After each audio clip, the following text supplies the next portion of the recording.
Educating, informing, serving. Fact TV, keeping government honest.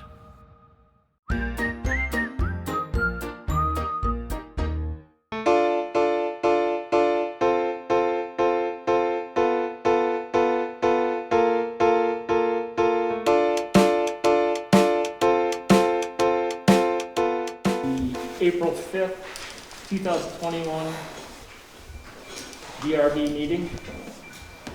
And I would like to start with the approval of the minutes. Has everybody had a chance to read the minutes? Does anybody have any questions or comments? No? All right, I'd like to make a motion that we approve the minutes. Second. All right, all in favor? Aye. Minutes pass. Okay. Let's see, so we'll open the public hearing. Does anybody need to disclose any possible ex parte communications with any of the board members regarding any of the? Oh, okay. So, I just want to remind everybody here that you'll all have a chance to speak. That's part of our policy. Also, the other thing is that we make our decisions in deliberative session, which is a session that it's a closed session.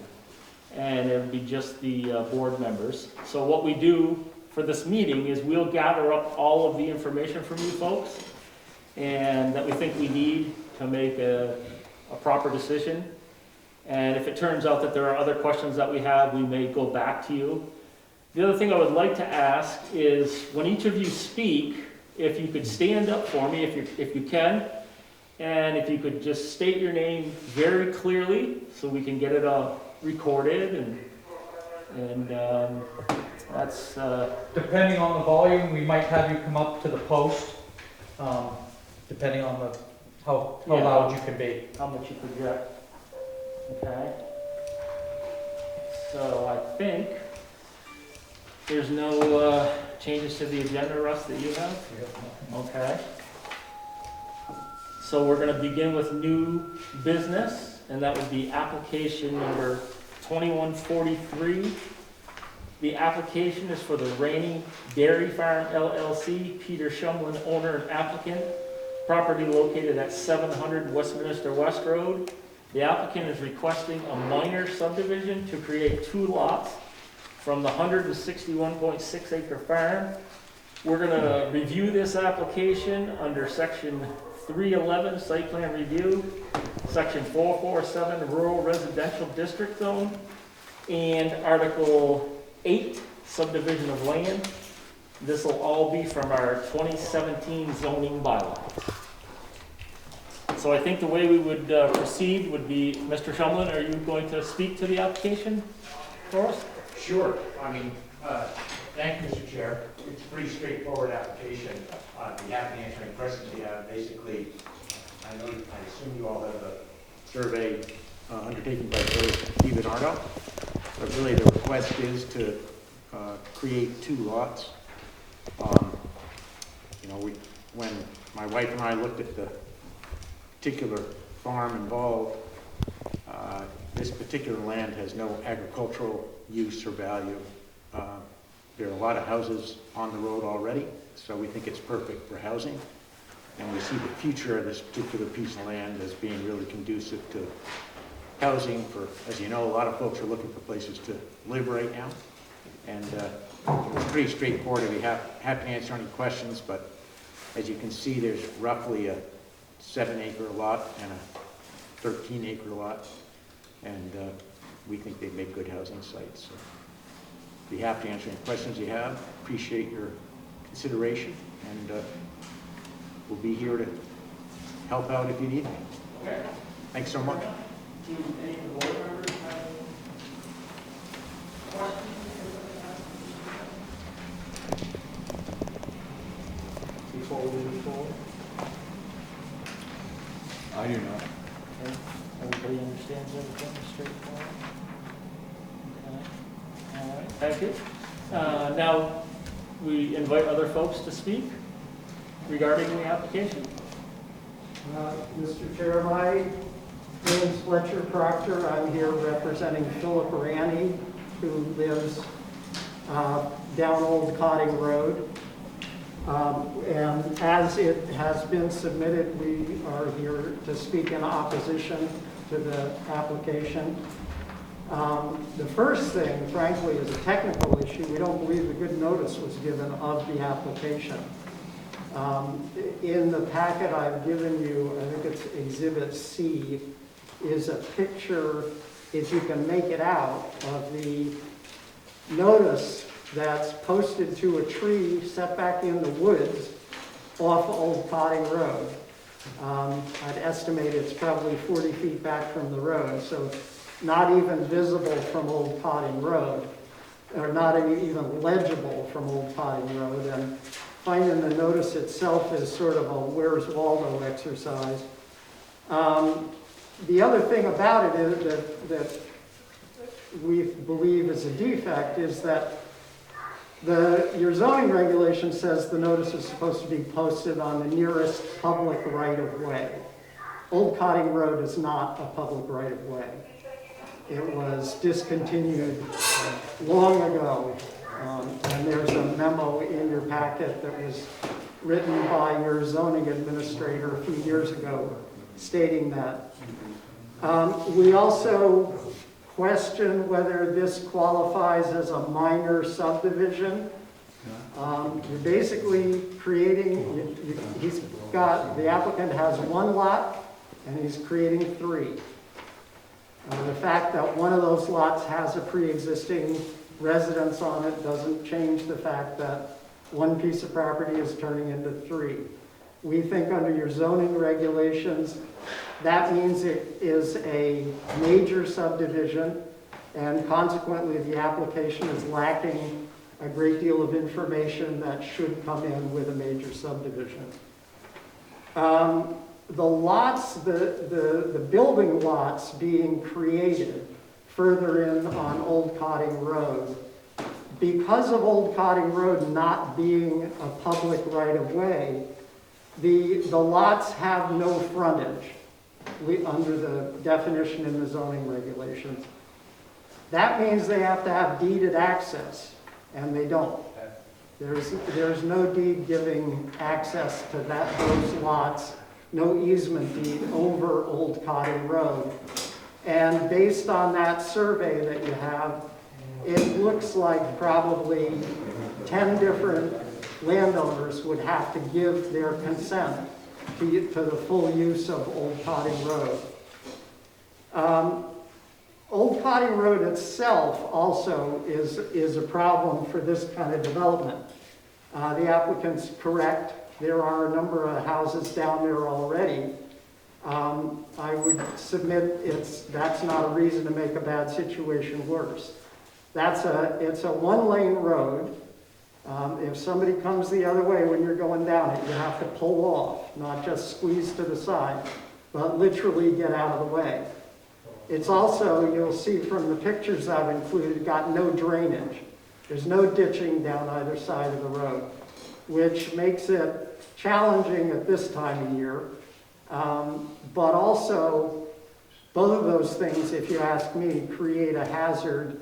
I haven't heard whether the fire chief has been asked to weigh in on this, but I'd be curious to know what he thinks about access by heavy fire equipment. If people are going to build more houses down that road, and there's a fire down there at the wrong time of year, I think it'd be a serious problem. I'm not trying to debate this, but I traveled down that road, and there are a lot of houses on that road. There are houses in our A lot of houses. Well, as I said, there's probably 10 property owners who would have to give their consent. Right. Many of those property owners are represented here. Many of the Dietzes are here. Yeah. And some are further down the road and some are less far down the road. Yeah. But again, just because they're there doesn't make it a good idea to put more there. And these ones are pretty far in. Based on the survey map, it looks like these building lots would be between 1,200 and 3,000 feet down Old Potting Road. So you're not starting right at the easy part of the access to get to these lots. So for all of those reasons, and you have the memo which goes into much more detail and cites the specific zoning regulations, but we are opposed to granting the permit. Okay, so, just a couple quick questions. So is this, the old Cotting Road? I found it on all the, different maps and the different websites and everything, so this is not a town road. According to What's your the status, I mean, is it it's a private road? At best, it's a private road. It's, Russ, what do you call these things under your zoning regs now? It is a private road. It's an indefinite something, or what's the term you use in there? I don't know, he probably has that paper called The Status of Old Cotting Road that he gave the game warden when we got in trouble with an ATV. That was off a different road, but Old Cotting is a private drive. It's legally classified according to the town as an unidentified corridor, which sort of overstates the case in a sense, because of course you go out there and you can see that there's a way that people travel in and out. But again, it's unidentified corridor is a legal definition for something that doesn't have any status as a town right away at all. Okay, I just wondered, because they had a sign and everything at the end that looked like a town, like a town sign, basically, so I was wondering what the status was. Yeah, I got to sign it, well, actually, I don't. But private roads will have those same signs. Oh, they do, okay, yep. Under the 911 process, we were all given the opportunity to put up those signs, Okay. even for private roads. So you're saying basically that there's no right of way to Mr. Shumlin's, I'm just trying to make sure I get everything. We have to go through all of this at the end and try to make sense and have the best, result for everybody. So I'm just trying to gather all the information here. He has no legal access, is that what you're implying? He has, East Putney Brook Road. So what's that got to do? East Putney Brook Road runs across the other side of the river. Town road. That's a town, okay, in the town of Westminster? And he got property that borders that. Wait, I didn't hear your answer. Well, these lots, are at the back end of things. When Old Cotting Road was discontinued, and if you go out there, there are the remnants of stone walls down both sides of it. Yeah. I'm speaking sort of as a witness here, but looks to be a two-rod road to me. And when a road is thrown up, when it's discontinued, it reverts to the center line for the adjoining property owners. Under that legal rule, 16 and a half feet would have reverted to the Ranny Farm side of the road. So there's a 16 and a half feet of a right-of-way, but not exactly all of it travelable. You'd be off the edge of the road to drive it. The zoning regs require a 50-foot wide deeded right-of-way. So it's far short of what's required by your zoning regulations. So all these other properties that are out there have the 50-foot deeded? No, they're mostly pre-existing. Some of them, frankly, I'm not going to speak to why they might have been permitted or not, but apparently nobody was really focused on the issue of the right-of-way before. Well, that's why we're asking these questions, because I just got concerned about the road when I drove out there. It's the same thing you said. I didn't know if it was a town road or if it was, I wasn't sure the status of the road. And it is fairly narrow, and so how has anybody ever requested that the town make that a town road, or is that? It was a town road, and they, at the time, requested it to be thrown up and turned into a private drive. Oh, Was it a trail at the time? was it No, it was a town road. an actual plowed town road by the? To the best of my My knowledge. Okay. Well, I spent the winter, I think 1978, 79, I lived on that road.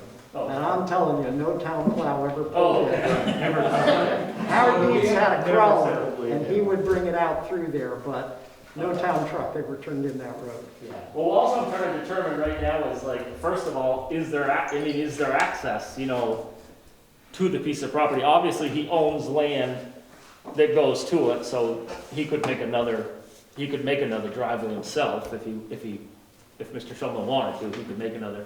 But I was just trying to determine whether it was even the possibility that he had access on what exists. Well, not the sort of access your zoning regulations require. Okay. So I just want a few clarifications of that. So part of Old Cotting Road, if it reverts to the center line, then the applicant owns part of that, correct? Yeah, 16 So and a there, half feet. so the other houses on that are essentially traveling on his property, In a sense, yes. in a sense? Well, when the Or town, vice versa, Or- right? or yeah, vice versa, That's right, just- when both, the yeah. town throws up a road, Yeah, it reverts to the center line. correct. But people who have to access their house by driving over that old town road still have a private right of way to do that. A What we're talking deeded about- private right of way? Hmm? A deeded private right of way? No, by operation of law. But what we're talking about here is creating a new right of way. I mean, the only way to get into these lots is to create a new right of way where none exists. Your regulations require a 50-foot wide right of way, and there is none. So just to back up, not to play devil's advocate or try to like, I'm still hung up on the road deal. First off, I'm not even thinking about the lots as much as the road. So all the lots that pre-exist then made it through zoning without each of them getting a deeded right away? Or was the road a town road when those lots were all created, or? I think Because there's some houses out there that look pretty new. Town road before any other new subdivisions except for these Could you came please up. state your name, sir? So all the houses that are there are pre-existing. The ones on the left side? Before Act 178. Act 178 says if you have any other means to access your property, not house, property, you must do so. So people having property frontage on East Putney Brook Road are required to use that right away. And that's a state statute. You mentioned East Putney Brook Road before. Can you where is East Putney Brook Road? It runs on the other side of the river and part of them lots. Oh, okay, I see. Oh, I see. So he could come in from the other side, is what you're saying? Yes. And he could have access to those two lots from the other side. And he wouldn't be Please state your required. name for the record. Oh, I'm sorry. David Dietz. I'm sorry? David Dietz. Thank you. All right, so I guess I didn't see the East Putney Brook Road, but, so technically then he has access to those lots from that other side. And he has half of the road. And I believe that's still a town road, Which one's still a town road? East Putney Brook. Oh, okay. So all of those houses down there and lots were developed prior to the road being given up, is that true, Mr. Parker? Well, your zoning administrator might have a better deal. To the best of my knowledge, yes. I think most of those folks have been in there a while. And I think some of the people toward the end did work out rights of way. But there's no right of way that's associated with Rainy Farm LLC.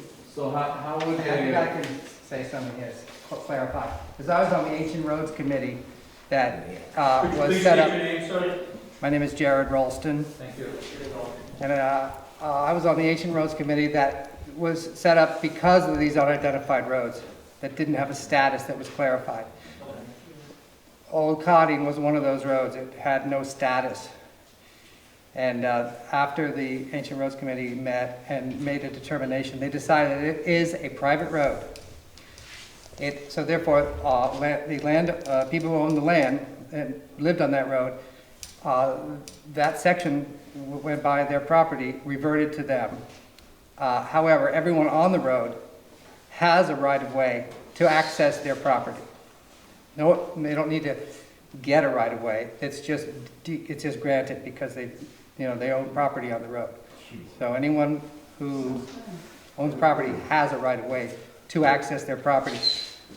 Okay, but that refutes what Yeah, it does, they're because he's saying. not right. Yeah, it's all a big mess. That's the old See, way. this is the whole, the only reason I'm stuck on the road is because we have 2 lots that they want to create. But if you can't even get to the 2 lots, we're wasting our time here. You know, that's why I'm trying to figure out the road thing first. Anyone who owns property on the road has a right-of-way to access their property. Right. Okay, do you agree with that, Mr. Park?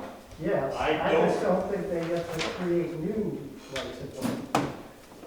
Well, was that again, one more time? I mean, I just don't think they get to create new rights of way. Is that stated in your packet? Is there evidence to back that up in the packet? Well, it's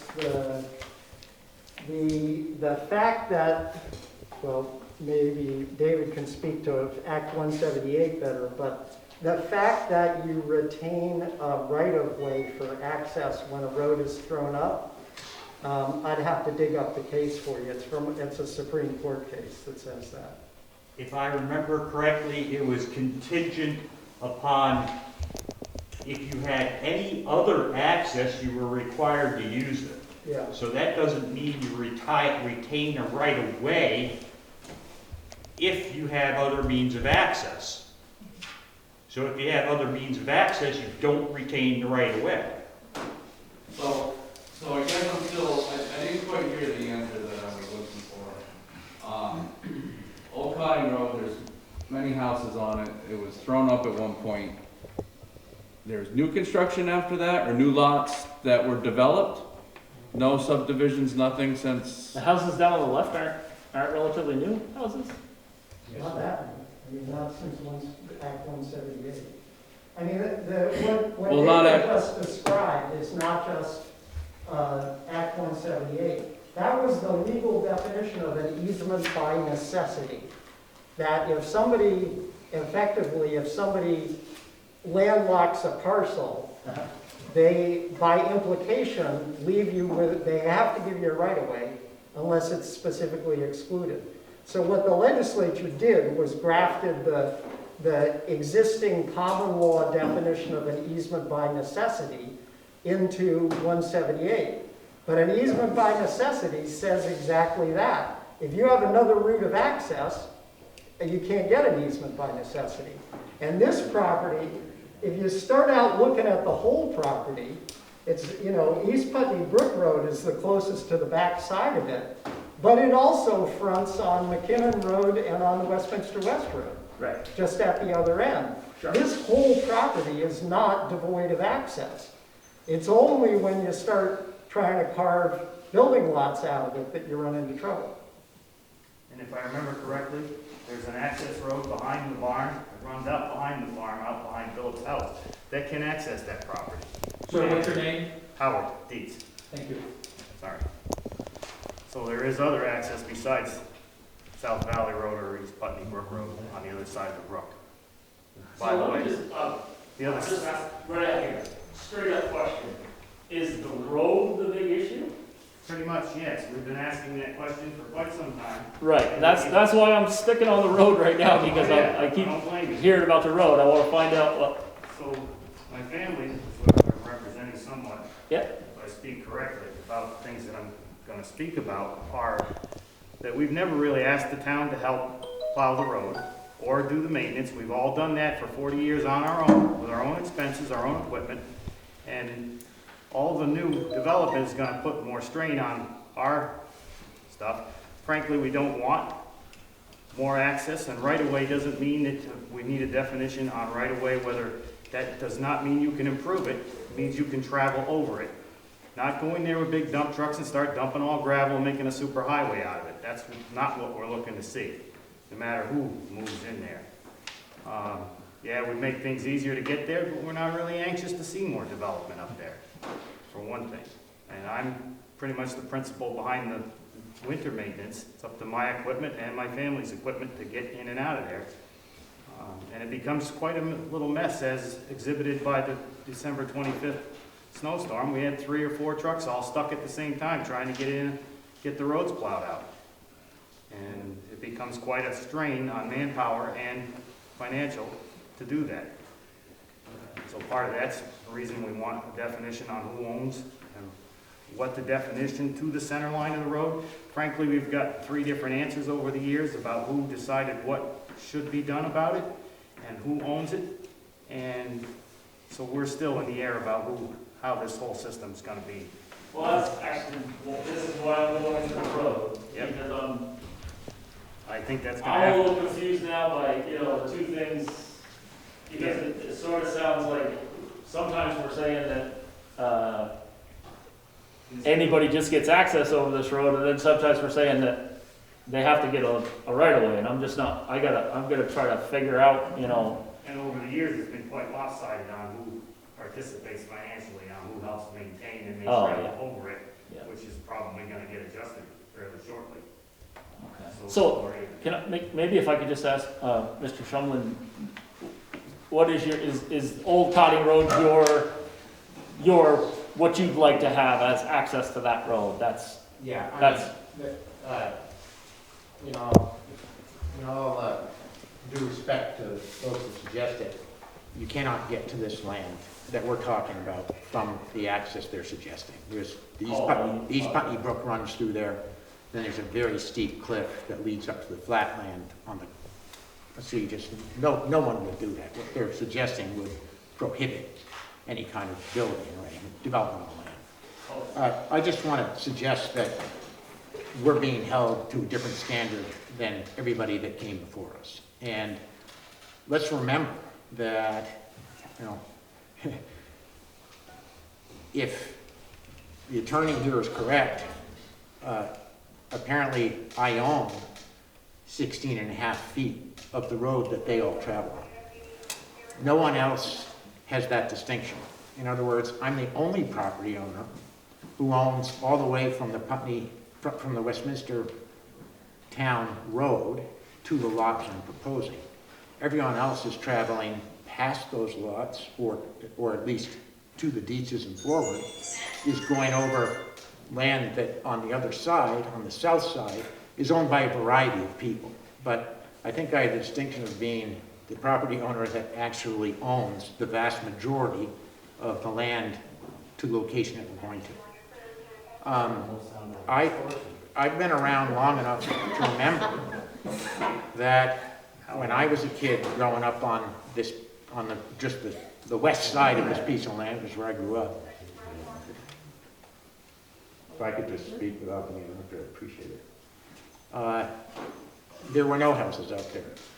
There was no development on that road. This notion that somehow the status has changed and there were no houses built after that, I think you'll find is also incorrect. So all I can say is, listen, the Dietzes and everybody else are correct. The status of the road is murky at best. As I understand it, the neighbors have gotten together and one of the people in the neighborhood kind of collects money that gets contributed to the good work that Howard does, keeping the road clear. And obviously, I would insist that any person who bought the land would join that effort and join the rest of the community in keeping the road maintained and plowed. Why don't you join that effort? Excuse me? Why don't you own half of the road, why don't you join the effort and help you to maintain it? The only reason You haven't paid anything the whole time you've owned the That- road. 40 years You own half the road, but you that don't we've help been us maintain maintaining. it. Scotty just You answered. gotta have people just give their names. Be prepared to back up what you We'll throw let out. everybody have we'll let everybody have a chance. But I get to answer the Yeah. It's a perfectly reasonable question. Perfectly reasonable question. The answer is, I don't use that road currently because there's no building on that You part of used the it to farm. log it. Well, And your buses were using it. Yeah, we had to have The bus buses. the point is, Everything guns at family members. Did you sign Act 178? so I don't know if that helps you to clarify, but the point is, I do feel that strongly that I should be held to the same standard as everybody else. And the suggestion that somehow you know, I'm adding, these 2 lots would be adding extraordinary development to this road is really not accurate. The suggestion was made by the attorney over there that this was towards the end of the road. It's not. I think it's probably about halfway to the end of the road that's currently maintained. So, just to clarify, the only other lot that's closer to the Westminster West Road on the north side of the road is Phil Randy's on a piece of land that I conveyed to him. And it's very close to these other 2 lots. Okay. Does somebody over here want to make a comment? Did you sign Act 178? Yes, I did. Oh, okay. And I'm complying with 178 in this request. Only review I would have for that argument is that how long has he owned that property? And over the 40 years that we've been doing the maintenance, and so it's a little lopsided on contributions again. Hey, in fairness, you guys have never approached me to ask me to, number 1. Number 2, I've never had anyone living on that road. Well, yeah.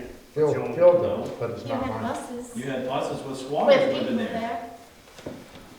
Well, here so, as everybody has stated, unfortunately, what I was trying to get at is maybe more murky than I originally started with, you know. It's a can of worms that you're gonna have to seal up. I was hoping that, you know, we were gonna have some definitive, something definitive on the road, because I thought that was sort of what we were debating originally.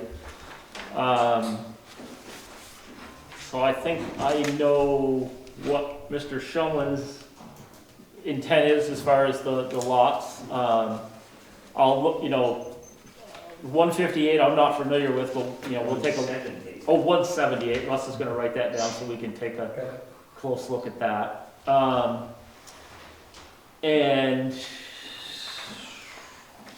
the information that we received from Fletcher Proctor, we just got it, so we're gonna wanna go over this and try to make, I mean, we're here to try to make the best decision we can for everybody. I think what we'll have to do is Hello? Can I ask a question? Oh, is there somebody, Yeah. yes, could you please state your name? My name's Nancy Pike, and I live at 164 Old Cotting Road. And I guess what everybody said about the road, I will just echo. But I have a question about something that Mr. Proctor asked earlier, which is, could you explain to me the difference between a minor development and a major one? And also, how many times can someone come forward and ask for a minor development before it turns into a major development? You want to answer that, Russ, or you want to? Subdivision. Okay, hold on just one second. My understanding is that an application is reviewed at face value. When multiple requests are made, Act 250 governs that particular development for us. Plus, our immediately goes to major, because now you've got more than one. And that is all within, I think it's 5 years. So to the best of my knowledge, you start with a minor if you have 2 lots that you're creating, and after that, it's a major subdivision, but each are looked at on face value until such time as Act 250. And I think what Mr. Proctor is alluding to, and please correct me if I'm wrong, might be like the wording in the definitions, because it's a little murky, just like the road situation. And just to let everybody know, we didn't write the zoning bylaws. We were just the ones that have to try to interpret them. I'm going to read minor subdivision real quick, and it says any residential subdivision creating 2 lots in which does not include any of the following. any new road access of 800 feet in length, any multiple family housing projects, any planned unit development, or a series of minor subdivision in the tract of land occurring over a 5-year period. So you can't keep subdividing over this 5-year period that we have.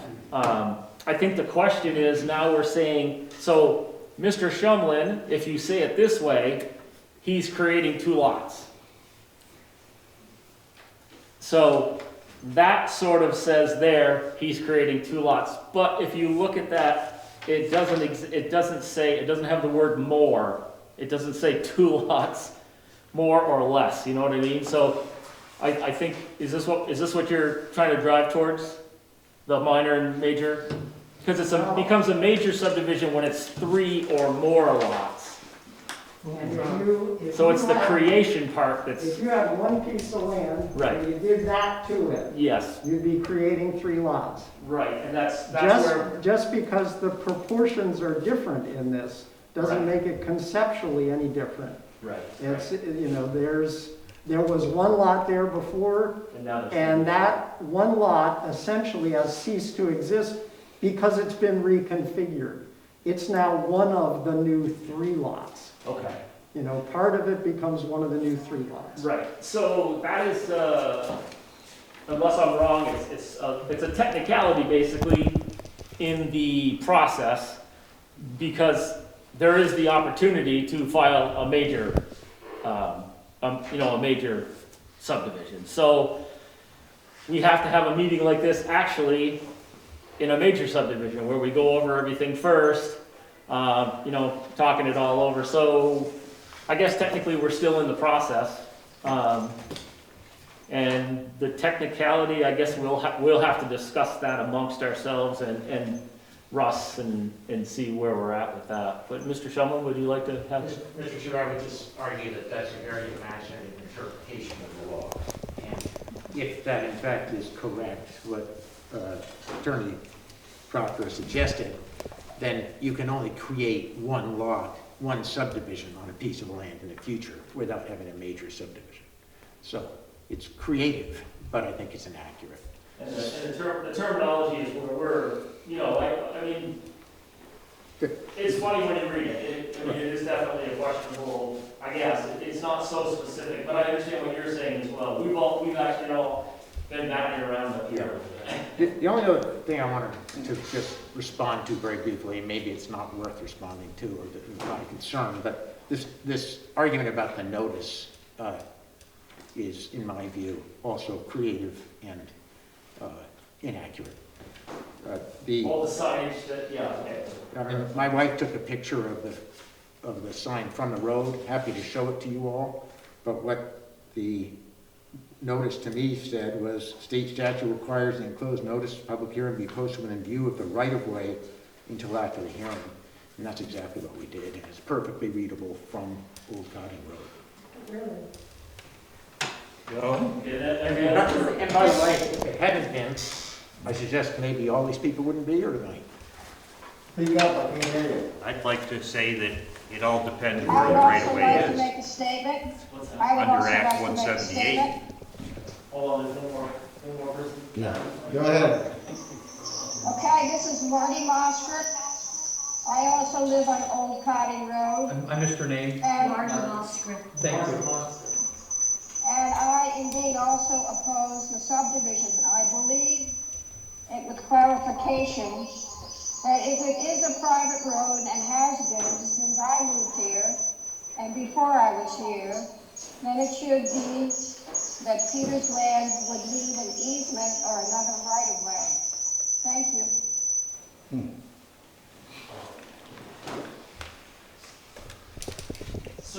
According to Act 178, that's not the legal right of way.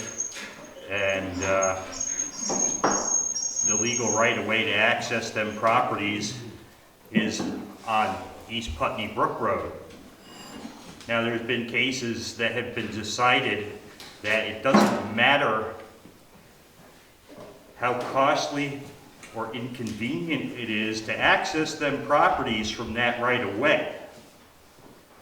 it doesn't give a right-of-way to dwellings or sites to build a dwelling. It merely gives you access to the property. Well,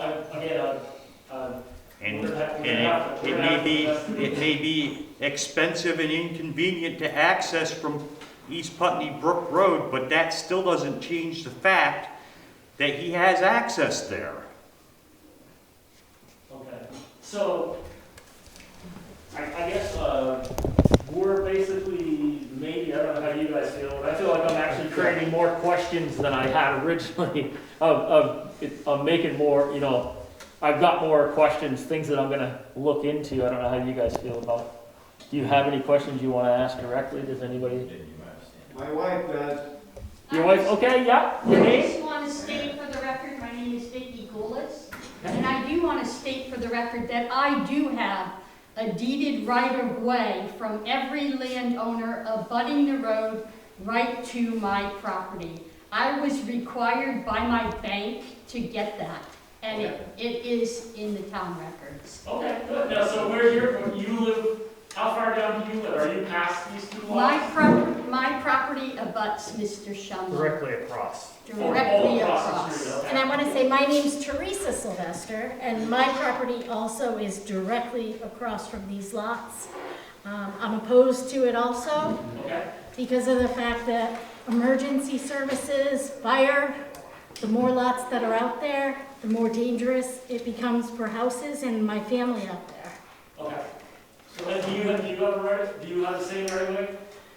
I was Anybody not, else have? I have. You My have. name's Tom D. Yep. And I've lived out there. I live past my sister Vicky. was, all of our lots were subdivided And I off. had, my lawyer made me go to her lawyer and get a deeded right away from my sister because she had more legal access, is what my lawyer told me, than anybody else. Because she did the paperwork years ago.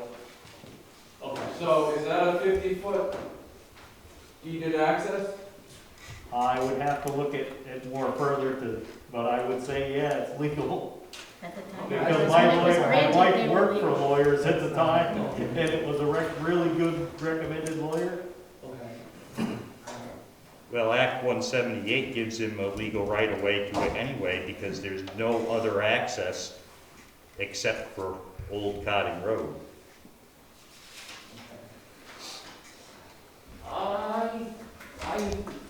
I think,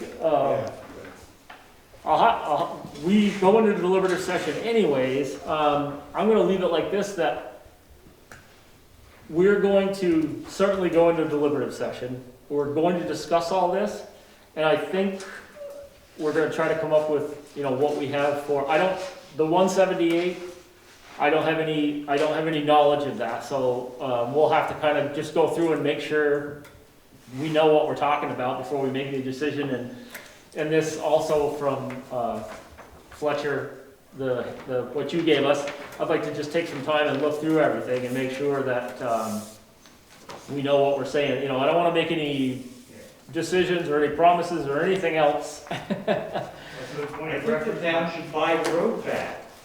The town? Okay. The town road, buy it back. I mean, we could name our prices. A good point of reference would be to consult with Real Basin. Is he still the fire chief or who's in charge? Paul Strader. He's talked to me about access to the lots back there and asked me how open it is and whether or not I do a good job of keeping it open, and well, me and the family.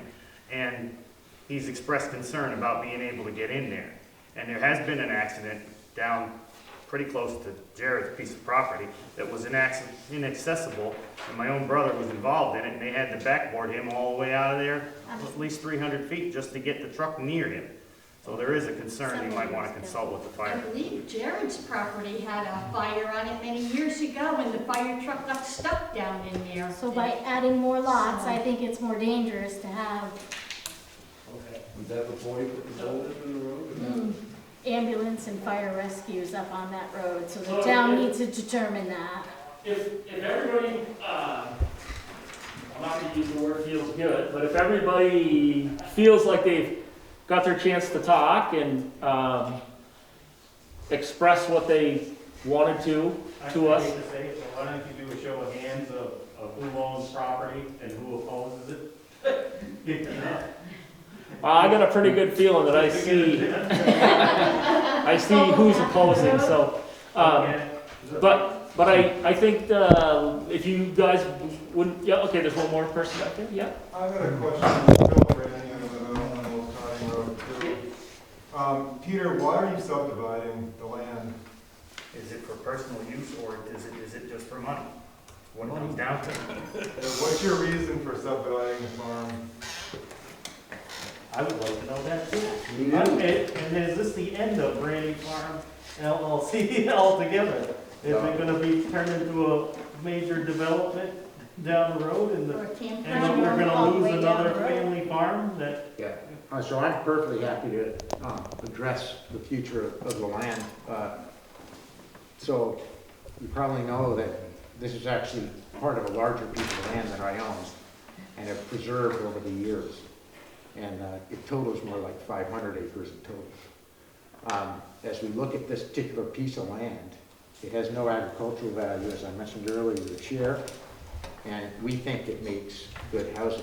So there is a need for housing in southern Vermont right now, and we think that these two lots could be used would be a better use of the land, frankly, than currently what's happening. It's in a developed area already, which I think people would acknowledge, that Dietz family has lived out there for a number of years. They created lots that were less than what the town zoning is today, because they created them before there was town zoning. But because it's a pretty congested area of housing now, we feel it's an appropriate place to have 2 additional houses. So people need housing, we'd like to meet the need. So this is financial. So you're saying it's buildable because of all the landowners on it already? That have put thousands and thousands of dollars into that road? Yeah, and listen, I'm perfectly happy to work with the community to make the road better. I think We don't want it wide. No, I'm not Could I suggesting. get a straight answer on why you're subdividing it? Is it financially driven? I just answered that, though. No, you didn't. No, you didn't. Well, And That was a very political answer. But it wasn't. I know,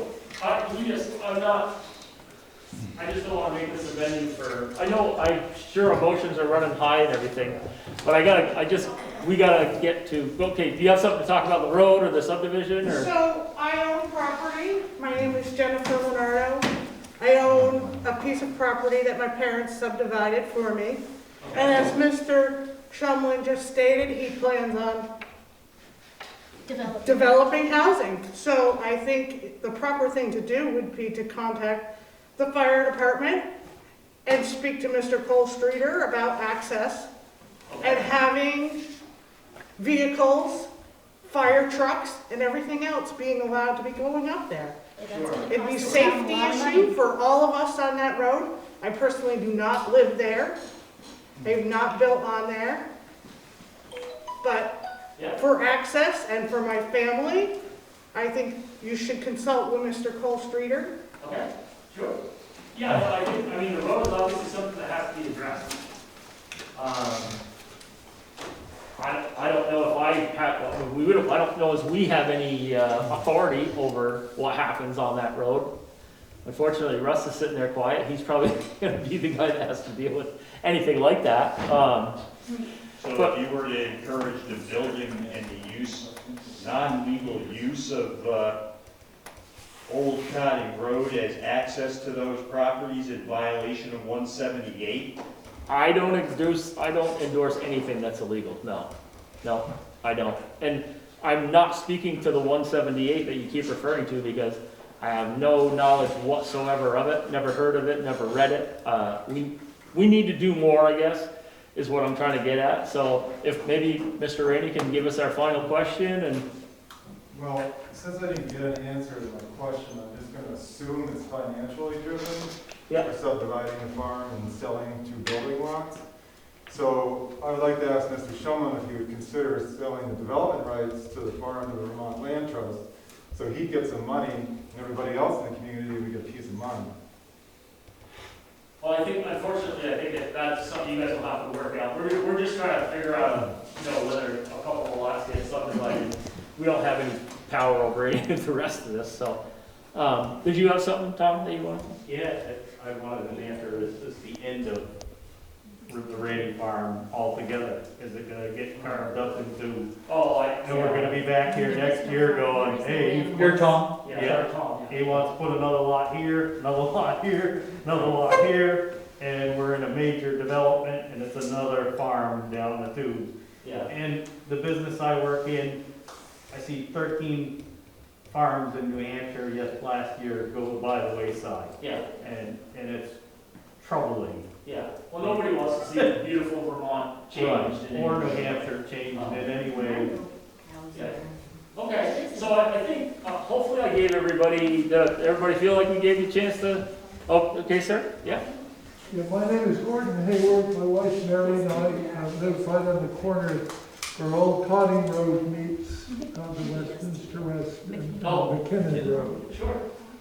And we have 18 acres of meadow that are overseen by the Vermont Land Trust. And so my response, it's really an emotional one. That is that I think I speak for a lot of people in southeastern Vermont that one of our great fears is that the Randy Farm is going to be subdivided into building lots. And it scares me to death to think of the history, the 200-year-old history of that land ever being turned into building lots. I know this is outside of the purview of this meeting, but it's an undercurrent that a lot of us, I think, are very concerned about. Mr. Chair, I'll just respond to that. Okay. There's no one that's done more to preserve that land than me. I bought it, just so we all know, and from Harold and Joyce Rennie, at a time when they were facing real difficulty on the farm. And I wanted it to remain a farm so badly that we worked out an arrangement where I bought it, I upgraded the buildings at considerable expense, and I had an agreement, you can go see it in the deed, that simply says, Rannies can continue to farm this land as long as they will continue to run a dairy farm, generationally into the future, and all they have to do is pay the property taxes. In other words, there was no return on the investment, or no, I wasn't asking anyone to help me carry the $100,000 that I had put into the farm. So you set them up to fail, basically. Can I finish? That's what you did. So when it stopped being a dairy farm, The dairy industry was in trouble. when it stopped being a dairy farm, run by the Rannies, I brought in another young gentleman who ran it as a dairy farm for a while. When that didn't work out for him, because dairy farming is pretty tough in a barn like that, it's not a modern barn. It's now farmed and leased by David Major and Yesenia Major. They use it, as all these people know here, for their considerable effort at making one of the best cheeses in Vermont. In addition to that, I just think it's worth mentioning that I put a lot of energy into upgrading the farm, ensuring that it remains a viable agricultural entity. So the suggestion by Gordon or anyone else that somehow this is the development of a farm is pretty outrageous and over the top. Gordon has worked with me, often come over and said, hey, what do you mean about the invasive species, and I've worked on that, so on and so forth. But I just want to make the point that there is not anybody in this room that has spoken, with very few exceptions, one of the daughters, who didn't build a house and lives happily on that land. And the suggestion that 2 additional houses is somehow going to change the world just seems to me unreasonable and sort of over the top. So all I would ask the board is to hold me at the same standard as everybody else in this room. And when Phil wanted to build a house for he and his family, I conveyed him 5 acres out on this exact same road and just breezed through, and he built a house and has lived there ever since. Now that someone else wants to, all of a sudden it's, high treason. So let's all keep in perspective here what we're really talking about. And all I'm asking for is fairness and to be held at the same standards as everybody else in this room. No, I think that all changed with Act 178. Just for everybody to understand where we're coming from, we're trying right now to gather as much information so that we can actually make a reasonable determination on what takes place here. We're gonna check on everything that we talked about. If we need more information, we'll get a hold of everybody. I think Russ has everybody's names and Everyone that spoke. So Mr. Sumlin seems to think that we're discriminating against him. I don't believe that to be true. I believe that the Act 178 that he himself signed has changed that. I don't believe the last house that was built on the road was yours, Philip? No, there was somebody else that built down beyond me. I believe yours was before Act 178. You might be right about Romberg. And this other person that you're talking about, I believe that one was before Act 178. Alright, so Act 178 is the issue.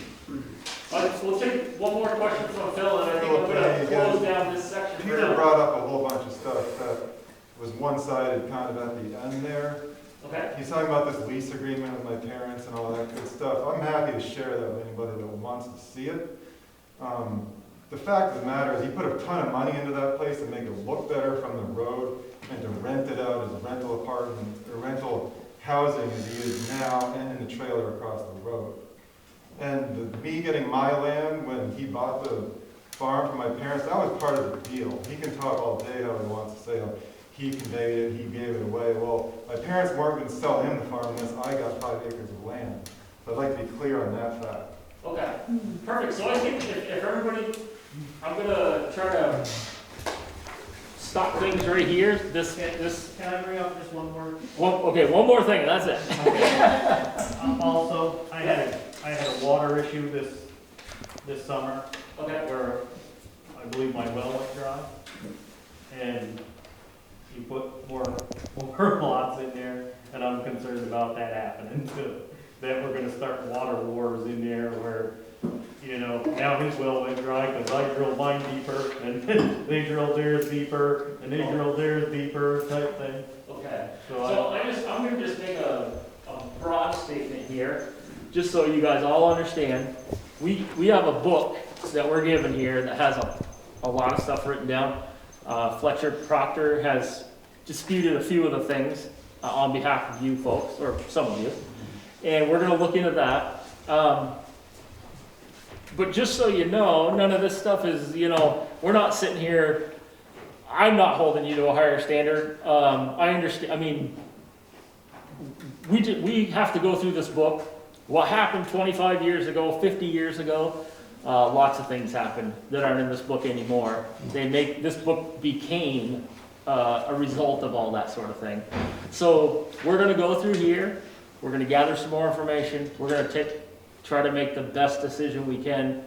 I'm sure, obviously, somebody's not going to be happy, but I just want to let you know we're going to try our best to come up with a final decision. And I'd just like to, if I can, I'd like to close this application, and we have to move on to another one. So thank you very much, everybody, for coming and Thank you. Thank you.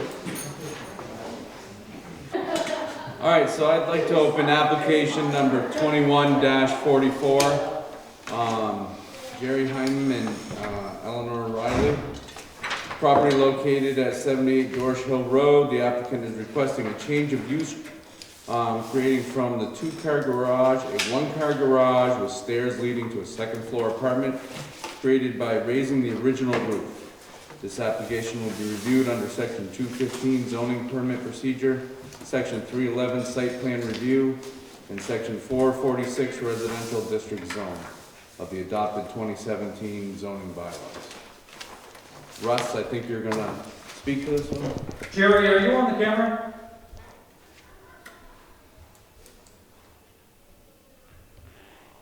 Do you see him there? No. No? Okay. So, Jerry Hyam is the builder, and he is representing,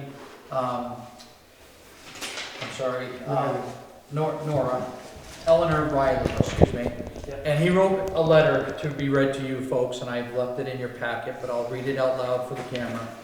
I appreciate your offer to read this note for the upcoming DRB meeting regarding Eleanor Riley's application to add a small one-bedroom suite over her unattached garage at 78 Dorsch Hill Road. She removed one of 4 original bedrooms in her home several years ago during the pandemic.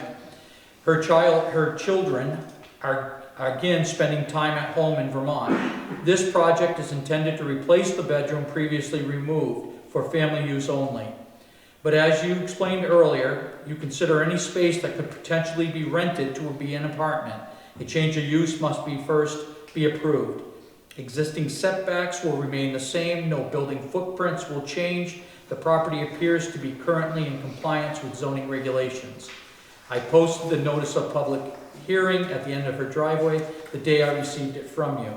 You have my contact information in case any further questions arise.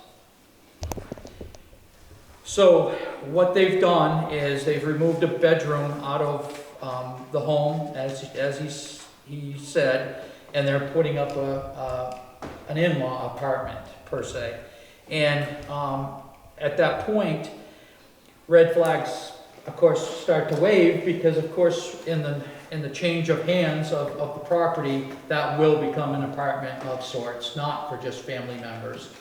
So I have asked Jerry to very specifically add to this, and I would expect it to be a condition of this permit that 4 bedrooms, no matter whether they're located in the garage or a house, be considered the only bedrooms that are tolerable there. And why is it? Because of the septic system and the water supplies are both warranted for 4 bedrooms. So,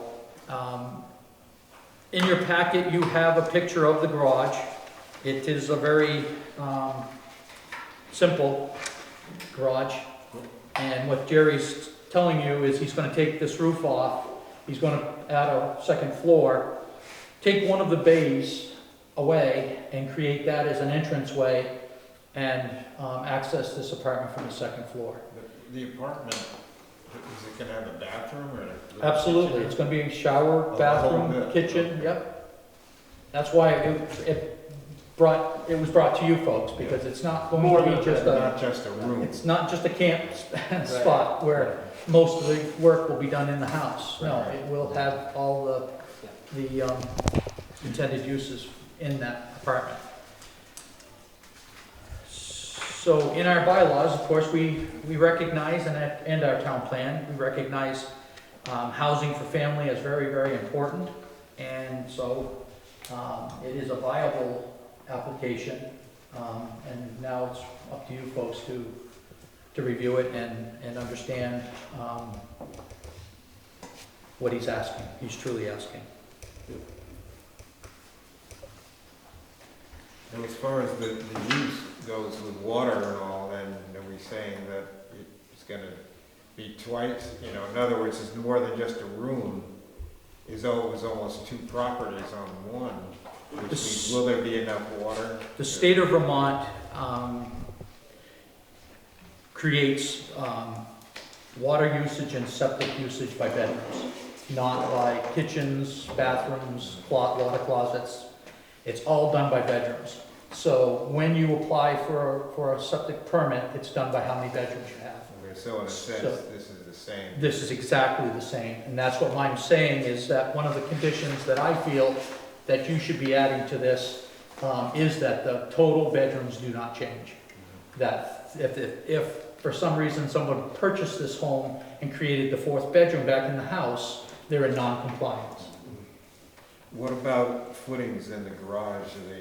Is it known that they will support a full 2nd floor? Jerry has done that research, and that garage is solidly built, and he will definitely be. I can vouch for him as he'd be reinforcing it if he sees anything in the week. Albert? No? Is this the property that Simon Watts developed? I'm sorry, I don't know. I just, as Fletcher Proctor was walking out, he said, I totally have no problems with this. He's a neighbor, I saw. He is a very close neighbor. He's showing, East side? he's showing on the other side of it. Yeah. And he has no problem with this. Yeah. Yeah, I think, I don't have any questions. I don't really have, I mean, I think what you're saying makes sense about if they're permitted for a maximum of 4 bedrooms, they shouldn't. They're gonna tie into the existing leach field, which is probably permitted for like 2 or 3 bedrooms, right? It's a 4-bedroom, right? They have a 4-bedroom septic system right now. Yeah. And she's removed the 4th one from the house. From the house. And wants to just move it Gotcha. laterally across the yard. And they will be tied right back into the septic system in a proper fashion. Okay. Tim? Are you okay with that? I'm good. You're good? Yep. So, want to close this? Yeah, I'm gonna close, application, I have it right here in front of me. 2144? 2144. 7:40 PM. Did you want to move to the unfinished business, Russ, tonight, or? While we have the camera, yes, we probably should talk about the unfinished business and other business. Okay. Unfinished business I have in front of me the findings of fact that we spoke to for Dennis Hardy and Tim Hardy's construction of a camp. And they tore down the old one for safety reasons. It will be in the same footprint on the ridgeline protection area, but actually lower than the existing camp that was there. So this is exactly what you had requested of me to write down. I would like to get this signed this evening so I can create the permit. Under other business, in your packet, you have the Camporama's first response to your request that they come up with a plan for auxiliary electricity because the generators are a nuisance. Do we have that? I'm not sure we do that. I'm not sure. I'm sorry, I'm sitting with all the copies in my packet, right in my hand. I don't know why you don't have it. You were supposed to get that through osmosis. Thanks, Dick. Thank you. Sorry about that. Thank you.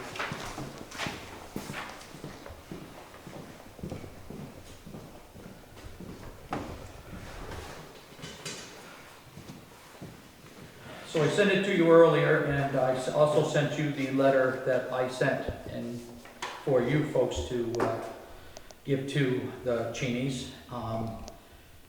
And this is their first proposal. Yeah, I mean, I have a few concerns. I don't know if we want to talk about them in deliberative session. I guess 8 a.m. to 9 p.m. would probably be my first concern for charging batteries. They're charging, it says to recharge their onboard batteries or run AC units when necessary. From 8 a.m. to 9 p.m.? Yeah. I'm thinking that's worth some discussion around. You mean because it's too long? Yeah. It kind of doesn't really solve the issue if you. Right, that's 13 hours. I would think a lot of that we would want to permit that use during the day while most people are working, right? And we probably want to talk about locations of generators, decibels. I think there's some discussion points we need to. I'd like to deliberate a little bit, because I'd like to know some more about the original permit, how that came about. That is your prerogative to call that into deliberative session. Yeah, Okay, let's do that. all right. Okay, so we'll close down the regular meeting part and move into deliberative session.